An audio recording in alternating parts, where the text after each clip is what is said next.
Today is May 30th, 2015, and I would like to give everyone an update on the Naugatuck State Forest Incident. This is the government's response to my request and help from the FBI. I received a phone call from a woman identifying herself as an Officer Blackwell on May 29th, 2015, and she stated she had a warrant for my arrest for the charge of criminal mischief in the first degree for cutting down trees at the Naugatuck State Park and then building the structure. She said if I turned myself into the state barracks, Troop I in Bethany, Connecticut, they'd arrest me, process the paperwork, and then let me go with a promise to appear in court. Officer Blackwell gave me a copy of the warrant, which had an affidavit she wrote concerning the investigation against me, which is a felony charge. To summarize, it stated that an unidentified hunter saw the structure that I built out in the woods and decided to contact Blackwell on December the 21st of 2014 in case it wasn't legal. As a member of the Connecticut Environmental Conservation Police Division and the Department of Energy and Environmental Protection, she went out to view the structure with an Officer Kiley, and then requested a Gerald Milne, also from this Department of Energy and Environmental Protection, to help her identify when the trees were cut down. Then Gerald Milne, who appears to be handling this whole affair at this point, gets a tip from another unidentified source who states that there is a man on YouTube who admits to cutting down some small trees to build a structure at the Naugatuck State Forest. The affidavit went on to state that they disassembled the structure because of its large size and unknown stability, counted the trees at 282, and then this Officer Gerald Milne estimated the value of buying trees from a nursery and then replanting them at the Naugatuck State Forest to be over $11,000. Of course, the affidavit doesn't state that a logging company is in the process of cutting down thousands of full-grown trees at the Naugatuck State Park, removing whole sections of trees and leaving only the pine trees for the most part. The affidavit then outlines Officer Blackwell's investigation into proving that it was me, the guy who says he built the structure on the internet. So I prepared something of an affidavit for the court, which I will read. I, John Harwood, lived at 346 Derby Avenue, Derby, Connecticut, from April of 2013 to December of 2013. For recreation, I began to hike around the Naugatuck State Forest. In the summer of 2013, a logging company began to cut down and remove masses of large trees from the state forest. They cut down thousands of large trees, leaving for the most part only pine trees in certain areas. One day, due to this work, they had blocked off a trail for safety reasons, and I spoke to a tree company worker. I asked him if this was a usual occurrence for a logging company to cut down masses of trees at a state park. He responded that it was in fact good for the forest to cut down some of the trees, especially at a state park, to create more airflow and to prevent dense forests which are prone to disease. Furthermore, it was good for the remaining trees which grew healthier because they had access to more air and sunlight. So around this time I observed two teepee styled structures that were built or in the process of being built along the trails. Around September of 2013, I decided to also build one of these structures at the top of a ridge area. I did this to create a landmark point for the hikers and hunters in the area and to provide shelter and to beautify the area. I built the structure using ropes and stone footers to secure the three structural logs that were mathematically placed to be an equal distance apart, and then secured them with stone footers. I then placed additional logs at key points on the structure equally. In other words, I made sure all sides were built up simultaneously so the weight would be evenly distributed and safe. I returned in the summer of 2014 to finish the structure, adding more stones and logs. At no time did I feel that I was breaking the law, only doing what I had observed being done at other places at the state park. In May of 2015, after hearing from Officer Blackwell that a warrant had been issued for my arrest, I turned myself in. While being processed, Officer Blackwell stated that she was so impressed with the quality of the teepee, she thought a Boy Scout group had built the structure for campers. In Section 2 on the warrant report, Blackwell writes that a hunter, unidentified, saw the structure and decided to contact her on December 21st, 2014 in case it wasn't a legal structure.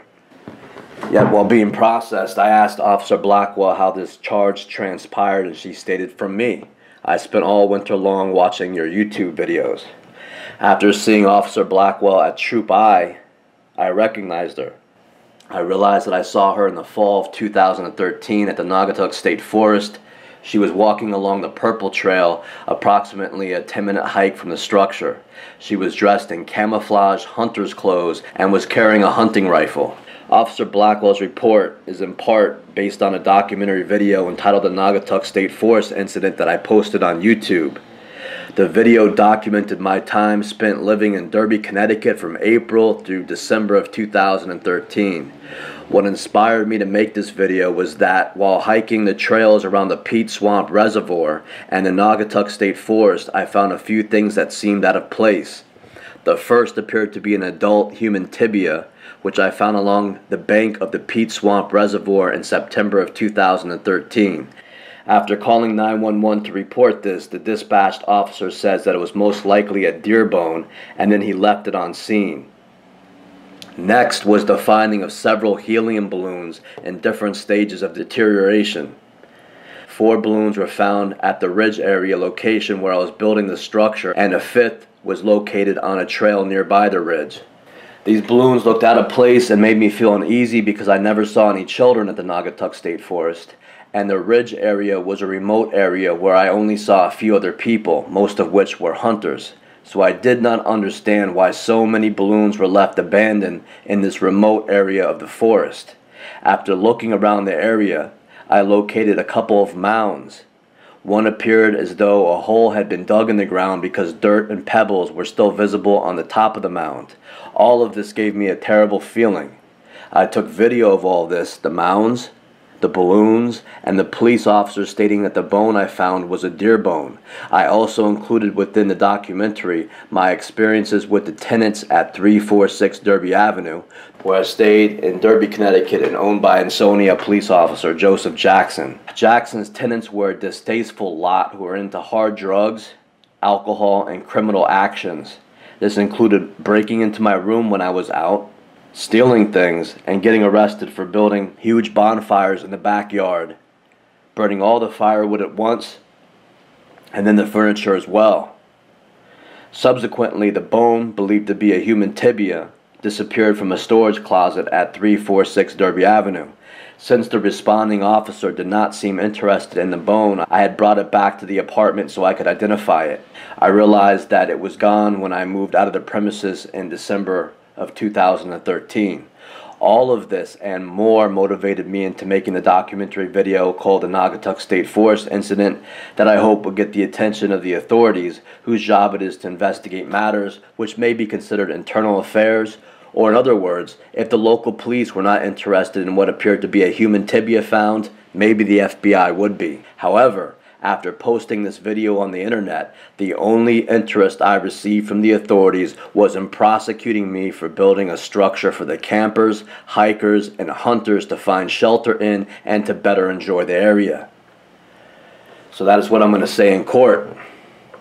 This Officer Blackwell, who wrote the affidavit, is approximately 30 years old, blonde hair, blue-eyed woman with a ponytail and an athletic build. I saw her in the fall of 2013 dressed in camouflage and carrying a hunting rifle in the area of the ridge. I only saw a few other people in this section of woods, and since she was the only woman I saw out there, a young blonde woman carrying a hunting rifle, I definitely remembered her. So it's depressing to note that after spending all winter long watching my documentary videos, as she told me, Officer Blackwell was more interested in some small trees being cut down at the state forest than anything else. And when I recognized her as a lady I saw in October or November of 2013, I realized that, as usual, she was part of the team whose job it is to prosecute me for whatever they could use against me and ignore all government crimes and negligence. In line 21 of the affidavit, Blackwell writes that the video titled Naugatuck State Forest Incident Part 7 Derby Avenue, Harwood does not state anything about the teepee and there is nothing of significance to note. This line just highlights how ridiculously cold members of the police department are and how they act if there are no rules concerning police officers and they are allowed to get away with anything. If there is no internal affairs department that is willing to go after corrupt or negligent police officers, then you're going to have officers like Blackwell who watch an entire video series which exposes negligent and corrupt police officers, ignoring human remains and additional evidence left behind that may suggest a crime scene. But in Section 21, in her written statement, she says it all. There is nothing of significance to note. What Blackwell feels is a crime is that I cut down some trees in a remote section of forest to construct a shelter. As far as a human leg found on the bank of a reservoir, a cop on video misidentifying and ignoring the finding, 5 balloons found in a remote section of woods where there appears to be burial mounds is never mentioned in her report, because to her, it is obviously simply not important. And in fact, after watching Part 7 of the documentary, Officer Blackwell writes, there is nothing of significance to note.